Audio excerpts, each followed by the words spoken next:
Friends, welcome to దేవుని ప్రేమ ఇదిగో ధ్యానములు. ఈ దినానికి ఏర్పరచబడినటువంటి వాక్య భాగం ఆదికాండం 39. ఇది చాలా సుపరిచితమైనటువంటి వాక్య భాగం.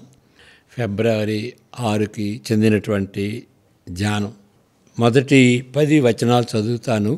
దీనిలో ఉన్నటువంటి కథ చాలా అందరికీ తెలిసిందే, కానీ మరలా దాని గురించి తెలుసుకోబోయే ముందు చదవటం మంచిది.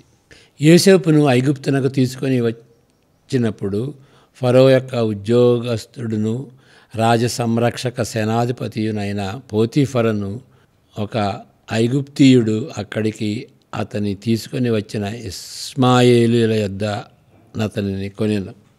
యెహోవా యోసేపునకు తోడయ్యుండెను గనుక అతడు వర్ధిల్లుచు తన యజమానుడగు ఆ ఐగుప్తీయుని ఎంట ఉండెను.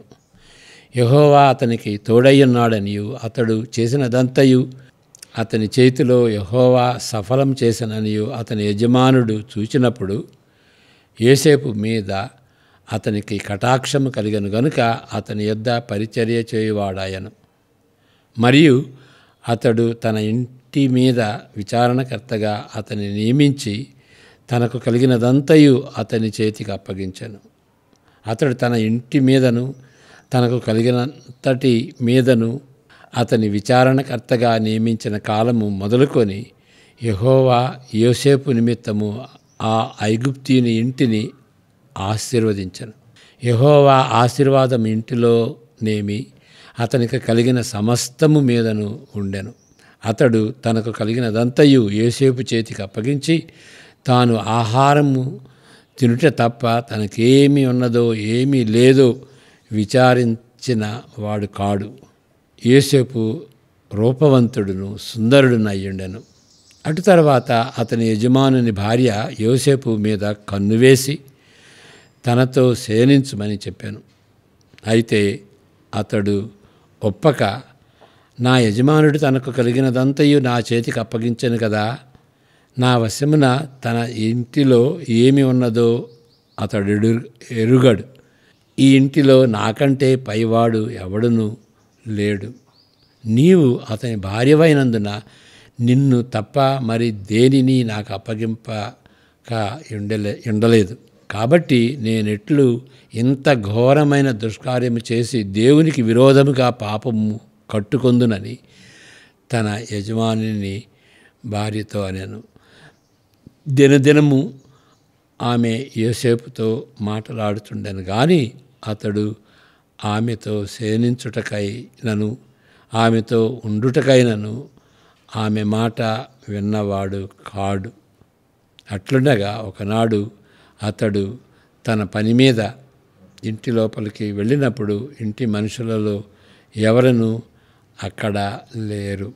అప్పుడు ఆమె అతని వస్త్రము కట్టుకొని తనతో శయనింపుమని చెప్పగా అతడు తన వస్త్రమును ఆమె చేతిలో విడిచిపెట్టి తప్పించుకొని బయటికి పారిపోయాను. అతడు తన వస్త్రమును ఆమె చేతిలో విడిచి తప్పించుకొని పోవుట ఆమె చూచినప్పుడు తన ఇంటి మనుషులను పిలిచి చూడిడి, అతడు మనలను ఎగతాళి చేయుటకు ఒక హెబ్రీయుని మన యొద్దకు తెచ్చి ఉన్నాడు. నాతో శయనింపవలనని వీడు నా యొద్దకు రాగా నేను పెద్ద కేక వేసితిని. నేను బిగ్గరగా కేక వేయుట వాడు విని నా దగ్గర తన వస్త్రమును విడిచిపెట్టి తప్పించుకొని బయటికి పారిపోయానని వారితో చెప్పి అతని యజమానుడు ఇంటికి వచ్చే వరకు అతని వస్త్రము తన దగ్గర ఉంచుకొనెను. అప్పుడు ఆమె తన భర్తతో ఈ మాటలు చొప్పున చెప్పెను, నీవు మన యొద్దకు తెచ్చిన ఆ హెబ్రీ దాసుడు నన్ను ఎగతాళి చేయుటకు నా యొద్దకు వచ్చెను. నేను బిగ్గరగా కేక వేసినప్పుడు వాడు తన వస్త్రము నా దగ్గర విడిచిపెట్టి తప్పించుకొని బయటికి పారిపోయాను అనెను. కాబట్టి అతని యజమానుడు ఇట్లు నీ దాసుడు నన్ను చేసనని తన భార్య తనతో చెప్పిన మాటలు విన్నప్పుడు కోపంతో మండిపడి అతనిని పట్టుకొని రాజు ఖైదీలు బంధింపబడు చెరసాలలో వేయించెను. అతడక్కడ చెరసాలలో ఉండెను. అంతవరకు చాలు.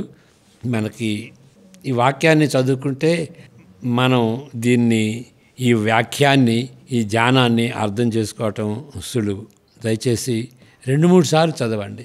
ఇంకా దాని మీద ఇంకేదన్నా ప్రశ్నలు, నేను కవర్ చేయనటువంటి ప్రశ్నలు ఏదన్నా ఉంటే మీరు దయచేసి ఏదో ఆ కామెంట్లో పెట్టండి.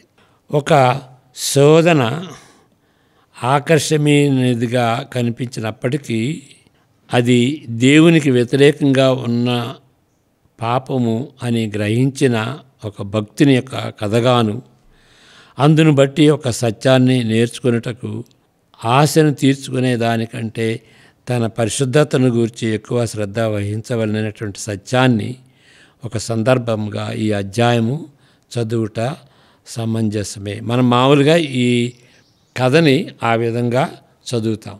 ఏ విధంగా మాదిరికరంగా యోసేపు జీవితం ఉన్నాడు, పోతిఫరు భార్య ద్వారా వచ్చినటువంటి ఆ యొక్క శోధనపై ఏ విధంగా విజయుడయ్యాడు అనేటువంటిది, ఆ విధంగా మనం ఈ అధ్యాయాన్ని చదవటం, దానిలో తప్పేమీ లేదు. అయినప్పటికీ ఈ అధ్యాయాన్ని వేరే విధంగా కూడా తప్పక అర్థం చేసుకోవాలి. దీనికి ప్రభావితముగాను విస్తృతముగాను అనేక కోణములు ఉన్నట్లుగా ఒక్కొక్క దానిని బట్టి ముఖ్యమైన పాఠములు నేర్చుకొనగలము. ఇక్కడ 2-3 మనం గ్రహిద్దాం. మొదటిగా, ఈ అధ్యాయం మొదలైన తీరులోనే చాలా వరకు అంతమవుతుంది. అది గమనించాలి. ఏ విధంగా ఈ అధ్యాయం మొదలవుతుందో అదే తీరులో ఆ అధ్యాయం అంతమవుతుంది. సాహిత్యపరంగా దీన్ని అంతర్భాగమని అంటారు. ఇన్క్లూజన్ అంటే బ్రాకెట్గా ఉంటే ఇది మొదలు, ఇది అంతం. దాని మధ్యలో ఉన్నదాన్ని ఇన్క్లూజన్ అంటారు. కాబట్టి ఇరుప్రక్కలనున్న అంశాలు ఆ అధ్యాయం అంతటిపై ప్రభావం చూపినట్లుగా సూచిస్తున్నది. అంటే ఈ యొక్క అధ్యాయం ఆ విషయానికి సంబంధించినది అని సాహిత్యపరంగా మనం గ్రహించాలి. ఆరంభంలో పోతీఫరు సేవకుడు యోసేపు అమ్మబడతాడు. దేవుడు తనతోనున్న కారణంగా కొంతకాలమునకు ఆ పెద్ద కుటుంబానికి ప్రధాన సేవకుడు అవుతాడు. సేవకుడు అంటే అక్కడ బానిస. ఇదంతా ఒక రోజులో జరిగిన సంఘటనగా తలంచకూడదు. కాలక్రమమును గమనించిన ఎడల 8-10 సంవత్సరాల్లో జరిగినట్లు సూచిస్తున్నది. ఈ సమయంలో యోసేపు వారి భాషను నేర్చుకొని క్రింద స్థాయి నుండి పై స్థాయికి క్రమంగా వచ్చుటకు కృషి చేసి ఉన్నాడు. ఇవన్నీ దేవుడు యోసేపు జీవితాన్ని ఆశీర్వదించిన దానితోనూ దాని ఫలితంగా ఆయన యథార్థమైన ప్రవర్తనతోనూ ముడిపడి ఉన్నవి. ఇప్పుడు ఆయన ఆశీర్వదింపబడ్డాడు. ఎందుకు ఆశీర్వదింపబడ్డాడు? దేవుడు ఆయనతో ఉండి ఆయన్ని ఆశీర్వదించాడు కాబట్టి, ఆయన ఆశీర్వదించాడు కాబట్టి, దేవుడు యోసేపుని ఆశీర్వదించాడు కాబట్టి పోతీఫరు ఆయన యొక్క జీవితం, ఆయన యొక్క కుటుంబం ఆశీర్వదింపబడింది. ఆయన యథార్థవంతమైనటువంటి ప్రవర్తన కూడాను ఈ యొక్క ఆశీర్వాదానికి ముడిపడి ఉంది. అది గమనించాలి. దేవుని యొక్క ఆశీర్వాదానికి ఇది ముడిపడి ఉన్నది. దేవుడు ఆయనతో ఉండటాన్ని బట్టి ఆ విధంగా ఆయన ప్రవర్తించగలిగాడు. ఈ అధ్యాయము చివరిలో యోసేపుపై మోపిన అబద్ధ ఆలోచనను బట్టి చెరసాలలో వేయబడ్డాడు. ఇక్కడ కూడా దేవుడు ఆయనకు తోడుగా ఉండి దేవుడు ఆశీర్వదించాడు. చెరసాల వార్డెన్ యొక్క అనుగ్రహము దయచేశాడు. క్రమంగా ఖైదీలకు నమ్మకమైన కాపరి అయ్యాడు. ఈ విధంగా పరిస్థితులను మార్చుటకు బదులు మనం నేర్చుకోవాల్సినటువంటి పాఠం ఇది. ఈ విధంగా పరిస్థితులను మార్చుటకు బదులు అసహ్యకరమైన పరిస్థితుల్లోనే కొన్నిసార్లు దేవుడు మనలను ఆశీర్వదించి యోసేపుని ఆశీర్వదించినట్టుగా యథార్థతతో మెలగే ప్రజలుగా మనలను తయారు చేయుట దేవుడు నిర్ణయమని ఈ అధ్యాయం చూపిస్తుంది. ఇది చాలా ముఖ్యమైనటువంటి పాఠం మనం నేర్చుకోవాలి. మరలా చదువుతాను. పరిస్థితులను మార్చుటకు బదులు యోసేపు యొక్క పరిస్థితిని మార్చలేదు. ఆయన అసహ్యకరమైనటువంటి పరిస్థితుల్లోనే ఉన్నాడు. అది దేవుడు మనలను ఆశీర్వదించి యథార్థతతో మెలగే ప్రజలుగా మనలను తయారు చేశాడు. అలాంటి పరిస్థితుల్లో కూడాను మనం మంచి వ్యక్తులుగా, మంచి బిలీవర్స్గా, యథార్థంగా ఉండేటువంటి ప్రజలుగా చేయగలుగుతాడు. అది దేవుని యొక్క నిర్ణయం. కొన్నిసార్లు, ఓకే, ఎల్లప్పుడూ అది జరగదు. కొన్నిసార్లు దేవుడు ఆ విధంగా చేస్తాడు. దేవుడు నిర్ణయించుకుంటాడు. అలాంటి పరిస్థితుల్లో కూడాను ప్రజలు యథార్థంగా జీవించవచ్చు. ఇప్పుడు కొంతమంది ఏమంటారంటే, ఆయన అట్లా ఆ విధంగా ఎందుకున్నాడు, దొంగ ఎందుకు అయ్యాడు, మరి తిరుగుబాటుదారిగా ఎందుకు అయ్యాడు అని అంటే, ఆయన కుటుంబం అట్లా ఉందండి, ఆయన పేరెంట్స్ అట్లా ఉన్నారు, ఆయన డిస్ఫంక్షనల్ ఫ్యామిలీ నుండి వచ్చాడండి ఇంకా అని మనం సమర్థిస్తాం. కానీ ఇక్కడ అలాంటి పరిస్థితుల్లో ఉండి యోసేపు యథార్థంగా జీవించాడు. అంటే అది దేవుని యొక్క నిర్ణయం. దేవుడు తోడయ్యుండి అలాంటి పరిస్థితుల్లో కూడాను ఈ విధంగా జీవించేటట్లుగా చేశాడు. అది చాలా మంచి పాఠం, నేర్చుకోవాల్సినటువంటి పాఠం. అయ్యో నా పరిస్థితి ఎట్లా ఉంది అని సణుక్కోవటం కాదు. ఏ పరిస్థితి అయినా సరే, ఏ స్థితిలో అయినా సరే, whatever position we are in, ధనికులుగా ఉండినా, దరిద్రులుగా ఉండినా, ఆరోగ్యంగా ఉండినా, జబ్బులో ఉండినా యథార్థంగా ఉండగలం. అది దేవుని యొక్క నిర్ణయం అని మనం చూపించాలి. కాబట్టి మన పరిస్థితులను బట్టి ఇట్లా నేను దొంగ అయ్యానండి, పరిస్థితులను బట్టి నేను కూనివాడిని అయ్యానండి అనేది అది ఎక్స్క్యూజ్ కాదు. విశ్వాసిని దేవుడు ఆ విధంగా ఆశీర్వదించి యథార్థంగా ఉండేటట్టుగా, మంచి వ్యక్తిగా, ప్రేమ కలిగినటువంటి వ్యక్తిగా తయారు చేయగలదు అని దేవుడు నిర్ణయించుకున్నాడు అన్నమాట. ప్రాస్పరిటీ ఉంటేనే కాదు, దుష్టమైనటువంటి పరిస్థితుల్లో, అసహ్యకరమైనటువంటి పరిస్థితుల్లో ఆ విధంగా దేవుడు చేయగలడు. రెండవ పాఠం, ఈ అధ్యాయము 38వ అధ్యాయంతో పోల్చుకుంటే దానికి భిన్నంగా ఉంటుంది. భిన్నంగా ఉండేటట్టుగా ఈ రెండింటిని పక్క పెట్టారన్నమాట. దాన్ని ఏమంటారంటే ఫాయిల్ అంటారు. అంటే దానితో పోల్చి చూసుకోవాలి, దీన్ని అంటే యోధా గురించి 38వ అధ్యాయంలో ఆ వ్యక్తి ఏ విధంగా ప్రవర్తించాడు, యోసేపు ఏ విధంగా ప్రవర్తించాడు అని పోల్చి చూసుకోవటానికి ప్రక్కన పెట్టినటువంటి పరిస్థితి అన్నమాట. అది ఇంటెన్షనల్గా గ్రంథకర్త ఆ విధంగా పెట్టాడు. కాబట్టి గ్రంథకర్త ఏ విధంగా ఆలోచించాడో మనం ఆ విధంగా ఆలోచించాలి, మనం ఆ విధంగా పోల్చుకుని మనం ఆ పాఠం నేర్చుకోవాలి. చదువుతాను. ఈ అధ్యాయము 38వ అధ్యాయమునకు భిన్నంగా ఉన్నట్లు ఎత్తి చూపించబడినది. దాన్నే ఫాయిల్ అంటారు. యోధా స్వేచ్ఛతో సంపూర్ణమైనటువంటి వ్యక్తి. యోధా 12 మందిలో ఒకడు కదా, యాకోబు కుమారుల్లో ఒకడు. యోధా అంటే దాని అర్థం ప్రైజ్ అనే, స్తుతి, మహిమ, ఘనత దేవునికి తీసుకుని వచ్చేటువంటి వ్యక్తి అనేటువంటి అర్థంతో ఆయనకి ఆ పేరు పెట్టారు. కానీ ఆయన ప్రవర్తన చాలా డిఫరెంట్గా ఉంది. కానీ తన భార్యను కోల్పోయినప్పుడు చివరకు తన కోడలతో పండుకున్నాడు, శయనించాడు. 2 రకాల ప్రమాణం, డబుల్ స్టాండర్డ్స్ ఆయనకు ఉన్నది. తన కుటుంబానికి అవమానం తెచ్చిన వ్యక్తి తాను కూడా భాగస్వామిగానున్న తామారు పాపాన్ని బట్టి ఆమెను కాల్చివేయాలనుకున్నాడు.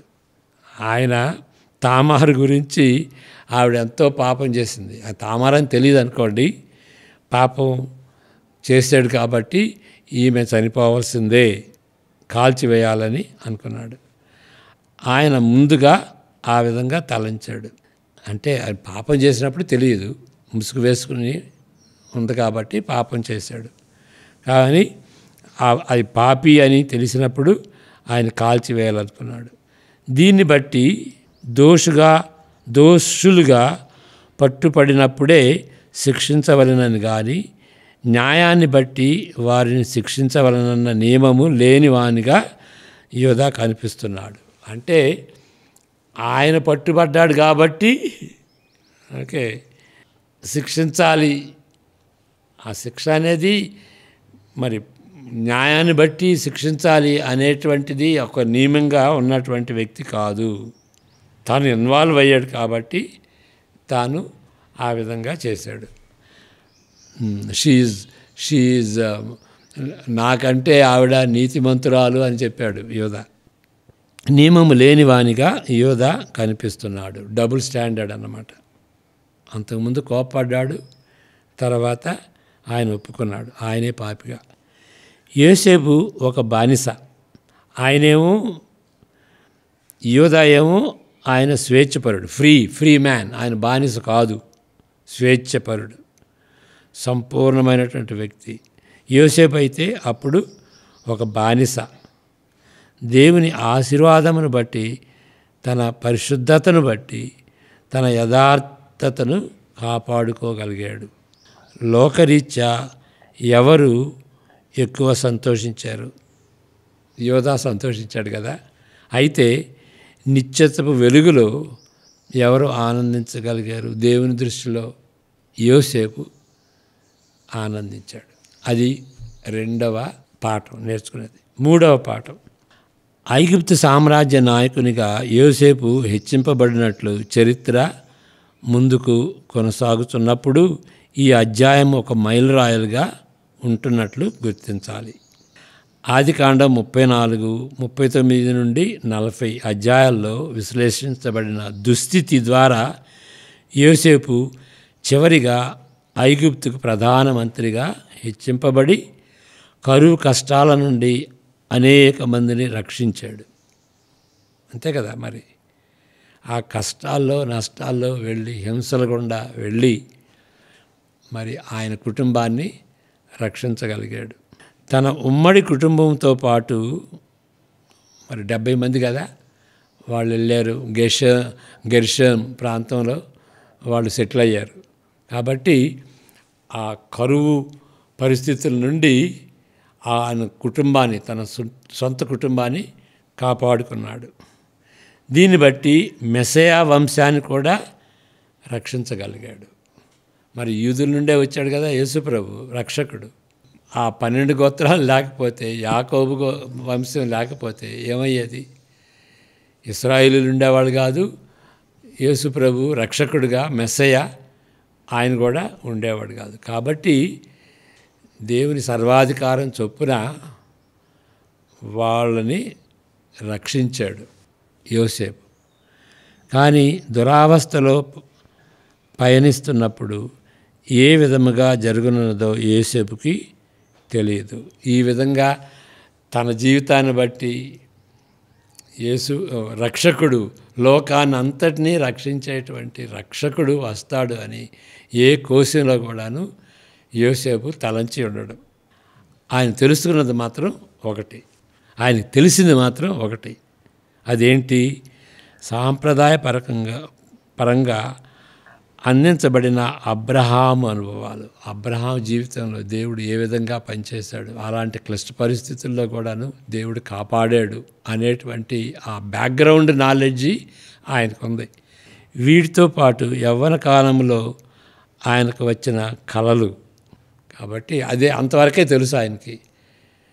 ఆయన కుటుంబం రక్షింపబడుద్ది, ఆయన కుటుంబం ద్వారా రక్షకుడు వస్తాడనేటువంటిది తెలిసి ఉండటం అసాధ్యం. కాబట్టి యోసేపు విశ్వాసాన్ని బట్టి జీవించాడు, చూసిన దాన్ని బట్టి మాత్రం ఆయన జీవించలేదు. కాబట్టి విశ్వాసం అంటే ఏంటి? దేవుని వాక్యానుసారంగా జీవించడం. Faith comes by hearing and hearing the word of God. అంటే దేవుని వాక్యం, బైబిల్. దాన్ని బట్టి దేవుని ఆశలు, దేవుని చిత్తం, దేవుని ప్రణాళిక, దేవునికి ఇష్టమైంది అదన్నీ దానిలో ఉన్నాయి కాబట్టి దాని ప్రకారం జీవించటం, అదే విశ్వాస జీవితం. మరి హెబ్రీ 11లో ఉంటుంది కదా, ఈ విశ్వాసుల యొక్క ఒక పట్టీ ఉంటుంది. వాళ్ళు ఎట్లా జీవించారు, వాళ్ళ భవిష్యత్తు ఎలా ఉంటుందో తెలియదు. అయినా కానీ దేవుని యొక్క నిబంధనకు తగినట్టుగా జీవించి మృతులయ్యారు. కష్టాల్లో కొంతమంది వెళ్ళారు, కొంతమంది విజయులు అయ్యారు, కొంతమంది విక్టిమ్స్ అయ్యారు. అయినా కానీ విశ్వాసి అంటే అది చూసి జీవించినటువంటి వాళ్ళు కాదు, చూడనటువంటి వాళ్ళు. కేవలం దేవుని యొక్క వాగ్దానాలు, దేవుని యొక్క సువార్తని, దేవుని యొక్క వాక్యాన్ని చదువుకుని దాని ప్రకారం వెళ్ళినటువంటి వాళ్ళు విశ్వాసులు. ఆ విధంగా మనం కూడా జీవించాలి. ఎప్పటి వరకు? పరలోకం చేరేంత వరకు. పరలోకంలో అన్నీ చూస్తాం. వాక్యంలో ఉన్నట్టుగా నెరవేరినట్టుగా మన కళ్ళారా దేవుని చూస్తాం అని ప్రకటన గ్రంథంలో వ్రాయబడి ఉంది. ప్రార్థన చేసుకుందాం. May the words may the lord bless you and keep you, protect you. May He bless you and cause His countenance, His light be upon you and be gracious to you, like in the case of Joseph. May He cause His countenance to shine upon you and give you peace, even in the midst of suffering and pain. Amen. Praise the Lord. God bless you. See you tomorrow.